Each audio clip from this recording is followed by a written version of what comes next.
Update. Would I be the a-hole for reporting my mom and sister for stealing my car? Original post. I, 24 male, live with my mom in a rural part of the USA.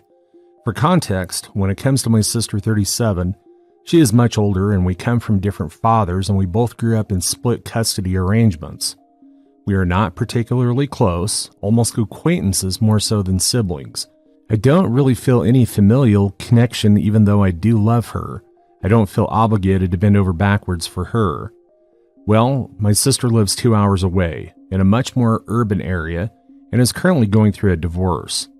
Her and her ex-husband only had one vehicle and it belongs to the ex-husband. So when they split, he took the car.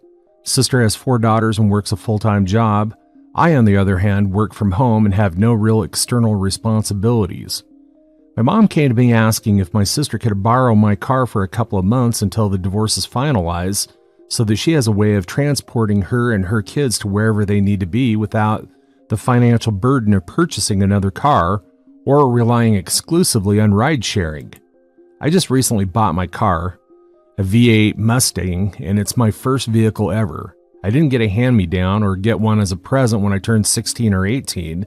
I was basically immobile except occasionally being allowed to drive my mom's car or when Dad had me and I could Uber. Getting my own vehicle was extremely liberating minus the loan, and I don't feel trapped at home, so when I was approached with this proposal, I flat out said no.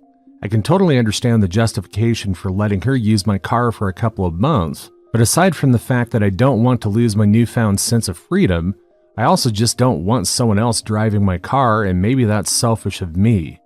Over the last few days, my mom and sister have been trying to convince me to let her use the car, saying that she would pay for the car payment while she has the car, or that she'd pay for the insurance if she has it longer than anticipated.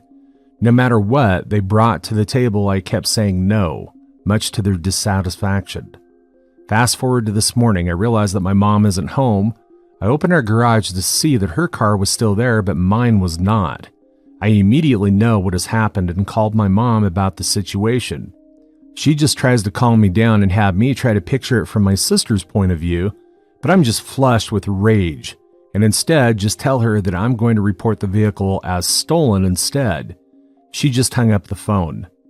As of now, I presume my car is down with my sister, and I am seriously considering reporting it stolen and naming her and my sister as perpetrator and conspirator. I really don't want it to go that far, and I hope that we can instead work this out, but what I initially said as an angry threat, I'm starting to really consider as an option. I just don't know if it's worth burning so many bridges over a car. But the fact that my family won't respect my boundaries or my property is so frustrating. Would I be the a-hole? Now for the comments before reading the update. Not the a-hole. Report it immediately to the police as stolen. If she has an accident or kills someone, you will be held liable. You could end up in debt or in prison. Also, your family has zero respect for you and your things. Agree, they absolutely do not respect you. Plus, your sister isn't going to take care of your car. 4 kids? They're going to trash it because kids and car seats will likely damage your seats. If they think so little of you just to take the car, I'm sure you will be expected to pay for detailing it and repairs because family. Not the a-hole. Report it stolen. If your mom is so concerned, she could give up her car or buy one for your sister. Not the a-hole, but the best question is, why isn't her ex-husband allowing her to use the car if she has the kids? She could immediately bring this to family court and she would be granted the car. Yes, there is a way to do it even if it's in his name. Why would she think it's okay to put your new car through the wear and tear, especially with 3 kids and mileage for months? Not to mention she doesn't want the extra finances of a car for herself, which also leads me to believe that she wouldn't pay for anything except for gas, not the insurance, taxes, or any car payments there might be.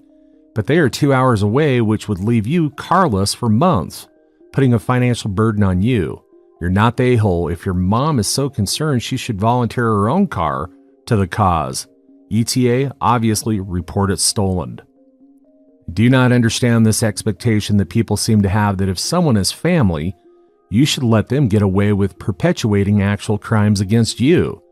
Shouldn't it be the other way around? Shouldn't you expect them to have more respect for your wishes and property if you're supposed to have the kind of higher regard for one another? Why does this close relationship only serve to benefit those who want to use it to take advantage of you? In my initial phone call, I would have said, "You will turn on your location tracking on your phone immediately so I can see that you are on your way back here. And if you're not on your way back in 10 minutes, I'm going to call the police to report the vehicle stolen." Just because with at least my mom, that would have worked without me actually having to deal with the fallout of filing a report. But in your case, you warned her and she just hung up on you. So honestly, at that point, I would just go and report it stolen now. Now for the updates. Update 1. Thanks everyone for all the input into the situation. I sincerely appreciate it. It ended up giving them an ultimatum to return my car by business close tonight. And if they do, I would be willing to move past it and not let it affect any future relationships. I also said that I would pitch in a small amount of money to help my sister rent or buy her own car. But if they don't return it by business close, I will be filing a police report that my vehicle has been stolen and that it was my mom who is the perpetrator and my sister who is also the conspirator. Update 2. Car has been returned so the police will not need to get involved. However, there is body damage that wasn't there the last time that I used it. Pic attached. Can't tell if it was intentional damage or not, but it honestly doesn't matter. We'll be getting all the relevant papers in order, and then we'll be lawyering up so the damages are paid for. As soon as this entire situation is resolved, I will be moving out. I have learned to never keep my keys out ever again. Thanks so much everyone for your input and advice. Final update. After the overwhelming majority of you told me that I need to go to the police in my last post, I've decided to report the entire situation to my local sheriff's office. We'll do everything in my power to make it so charges aren't pressed, which I hope is likely since the car was returned. We'll still be doing everything that I mentioned in my previous post regarding getting all the papers and moving out as soon as possible. We'll probably still look into getting a lawyer just in case. Told the sheriff's office that my car was stolen for approximately 16 hours from my mom and sister, and that when the car was returned, there was body damage that wasn't previously there. They are sending over a deputy to take a look at my car and question myself and my mom about the situation. I have group text chats that list my ultimatum, as well as some texts that were exchanged previously about mom and sister essentially begging to use my car while I kept saying no. I will be making my mom and or sister pay for the body damage, and if insurance won't, I will be going to court for it. I don't care how petty that is, or if it just opens an even larger can of worms. I absolutely refuse to pay $2,000 plus for body damage repairs that I didn't create. Hopefully this is the actual final update I will have to post regarding this situation. Regardless of the damage, I'm glad that I have my car back. Family situation is beyond busted and will be going no contact with my sister for an indefinite amount of time, and will do the same with my mom as soon as I move out, which is hopefully by the end of the month. Thank you all for the advice and input throughout this whole ordeal. Story 2. My wife and her ex-husband plus update. Original post. My wife, 45 female, was married to Bob, 46 male, for almost a decade. They got divorced 12 years ago. There is a story behind it. Bob and my wife were college sweethearts. They got married very young and were happy. However, tragedy struck and Bob got into an accident which led him to be paralyzed from the waist down. My wife was 29 and Bob was 30 back then. My wife took care of him for 3 years, but in the end, she just gave up. She told Bob that she could not do this anymore. She knows she sounds selfish, but she always wanted kids, but Bob cannot have kids. After the accident, she wanted to get a divorce but promised him that she would always be there for him. She just wants to be selfish for once. Bob, although he was upset, but he understood. They split amicably. My wife stood by her promise and still visited Bob. She was still a part-time caretaker for him before she met me. I, 40 male, met her 2 years after her divorce. While we were dating, she made her situation with Bob clear that she will continue to see him. I know a lot of guys would be skeptical about this, but I just loved her the moment that I saw her. Her kindness and compassion towards others is what drew me towards her. After we became official, she only went to see Bob once a week, sometimes even twice. I did not mind then. In fact, I liked her ex very much. He didn't treat me like I was the other man. He was always welcoming towards me and even showed me his library. I always felt bad for what happened to him. He was a great man and life has just betrayed him. When we got married, I could still see the sadness in his eyes, although there was mixed emotions from him.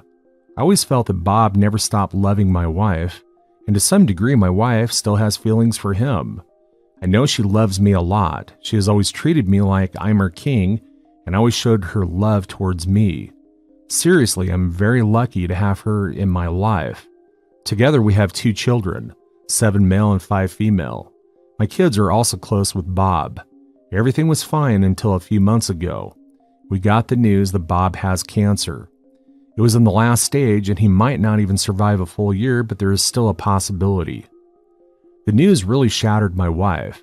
She had stopped eating properly and being her casual, cheerful self. I understand it, but there is also a part where I'm a little uncomfortable with it. She now visits him very often. Most of the time I will be there with her, and then a few weeks after the discovery, she told me that she wants to shift into his house. She told me that Bob feels lonely and his siblings do not care about him since his accident, and it will be better if she would just stay with him.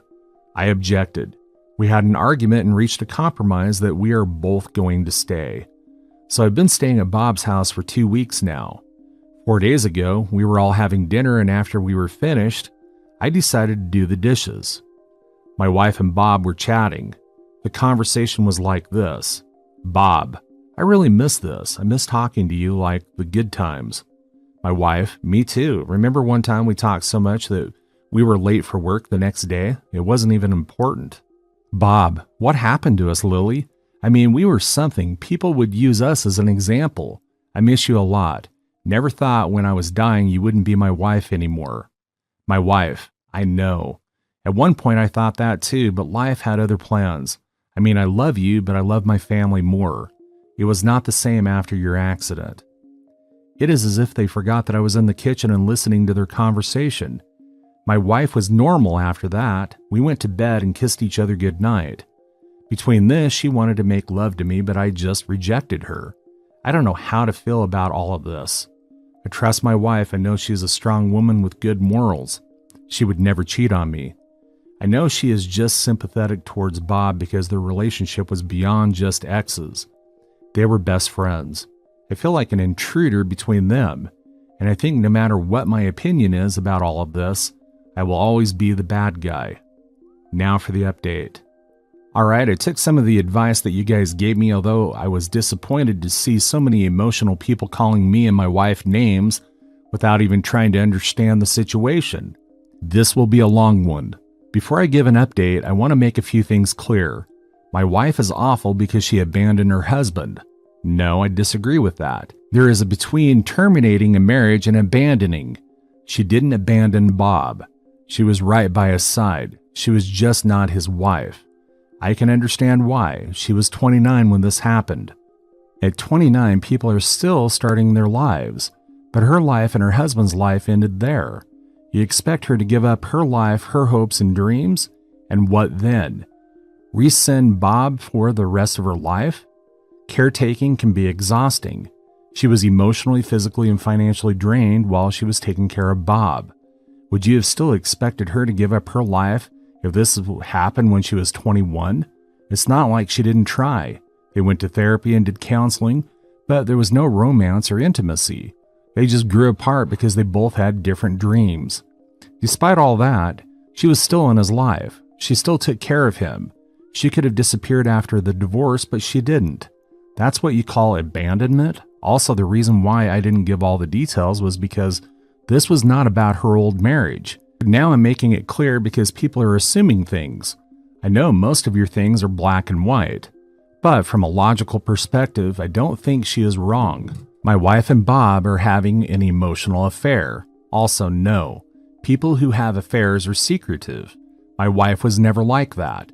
She was always upfront and honest about her relationship with Bob. and how she would still want to care about him. I do not think there is any affair. Just because she said that she loves him, so what? She says I love you to her kids, her friends, and even my mother. That doesn't mean she is having an affair with all of them. She has kept a boundary between Bob and her. She doesn't love him romantically, but like a friend or a family member. She doesn't have her own family. She has been no contact with her abusive family since she was 18.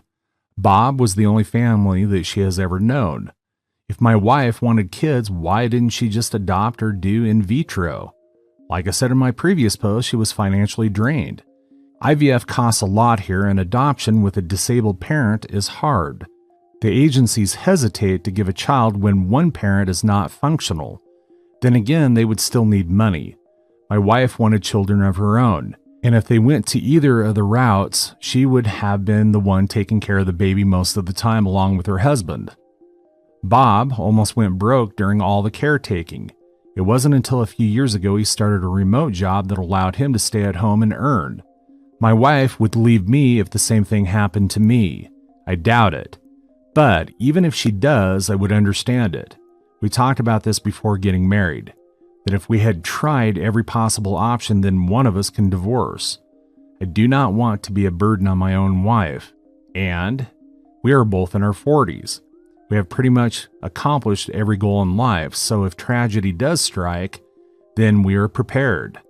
Bob loves my wife. He could, but there's not much I can do about it. I mean, I cannot order him to stop loving, but he does have some feelings for her. Whether it's limerence or not, I do not know. Though Bob is in a long-term relationship for 5 years with a girl, I do not think his love for my wife is the same as romantic love. What about my kids? Our kids are here for a while and they live with their grandmother. I do not see why people are acting like we abandon our kids. Our kids love Bob. They do not know Bob is my wife's ex-husband. They only know that Bob is my wife's friend. They are not mature enough to understand it. Now on to the update. I took your advice. I just wanted to do the talk when she wasn't stressed.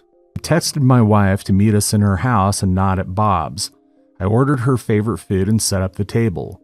When she arrived, she was surprised to see the setup, and I just told her since she had been stressed lately, I wanted to do something good for her.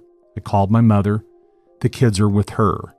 Bob is staying at the hospital today, so he is fine too, and she can relax. She was happy and thanked me. We talked about our lives, and she vented about her job and everything that's been going on. Then I dropped the bomb about her conversation with Bob. I told her about the conversation she was having with him and how it made me feel. Well, I like Bob and I know that she loves me too, but I cannot help but imagine her wanting to be with him, and it's really like a stab. Though I do appreciate her wanting to help him, I want to enforce boundaries. I cannot live forever in her ex's house. We have our own house. She needs to think about her kids too. I feel like day to day I'm losing her. This is just my concern and not insecurity. I expected her to flip out and become defensive, but she just cried a lot. She said that she didn't mean to hurt me. She knows she went too far with wanting to stay with him. She says she doesn't want Bob to feel alone. That's why she proposed it, and she feels sorry for not listening. She didn't mean to hurt me. She has been thinking about the living situation, and I told her it's not enough. I wanted us to talk to a therapist. This whole thing is just a burden on me. She got scared and said, "Why? There's nothing wrong with us." I told her I want to do this just to make sure that we are on the same page and there are no hard feelings on either side. Then I asked her if she still wishes to be with Bob, because if he didn't have the accident, they would still be together. She told me she has wasted time thinking about the what-ifs. She knows we'd probably never have met, or she and Bob could have divorced for a different reason. The thing is, she doesn't want to think about it. What happened just happened. She loves me and doesn't want to be with him. Bob has a place in her heart as a friend and a family member. When she said that she loves Bob, doesn't mean that she's in love with him. She hasn't thought about him in a romantic way since their divorce. The only reason she stuck with him was because they promised each other no matter what happens, they will be each other even as a friend. She proposed that we move back home and stay only a day a week in Bob's house. We might do occasional visits when it's needed, but I agreed. But I still insisted on going to therapy. She agreed to it. We have yet to tell Bob about the news, but I'm sure he will understand. And before you ask, yes, Bob has a full-time nurse. He has family, but they hardly ever visit him. I'll probably not make an update again and I'm done. No matter how much I try to explain it to you guys, you would only stick to seeing things either black or white. Apparently in the Reddit world, two exes remaining good friends is considered an emotional affair. They don't need context to understand things. I'm also very much drained emotionally. Bob is also my friend. Seeing him getting weak every day just makes me feel hopeless too. That's all for today. If you're enjoying this story, please like the video and share your thoughts in the comments section down below. Thank you.